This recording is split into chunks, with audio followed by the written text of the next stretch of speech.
Vous deviendrez tellement beau qu'après ces 3 jours de congé, on ne vous reconnaîtra pas au travail.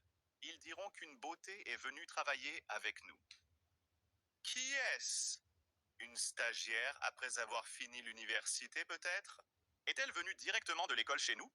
Portez également votre passeport avec vous dans les magasins, au cas où. Alors, mes amis, pour commencer, voici la question.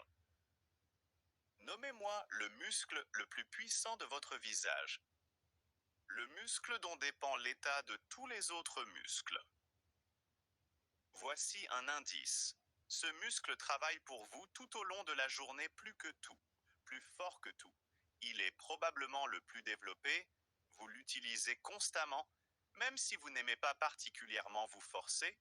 Vous êtes étranger à son effort physique, mais vous utilisez ce muscle. Écrivez dans les commentaires votre réponse. Oui, c'est à vous, je vous donne une seconde. Alors, la réponse correcte, pour ceux qui n'ont pas eu le temps, c'est bien sûr le muscle masticateur. Mais il y a aussi le muscle masséter, qui est situé à côté. Il participe également au mouvement de notre mâchoire inférieure. Pour certains, cela sera une surprise et un imprévu. Mais aussi à l'intérieur, nous avons ici les muscles ptérygoïdiens, qui font également partie des muscles masticateurs. Mais ce qui nous intéresse maintenant, ce sont ces deux-là. Le même muscle masticateur, appelé master en latin, son nom d'origine pour ainsi dire. Et le deuxième est le muscle temporal. Et ces deux muscles travaillent constamment, non seulement lorsque vous mangez, lorsque vous mâchez des gâteaux de fête, des tartes, ou par exemple, ce que votre homme vous a préparé le 8 mars au matin, l'odeur d'un poulet rôti vous a réveillé. Vous allez le croquer, mais il travaille également lorsque vous parlez.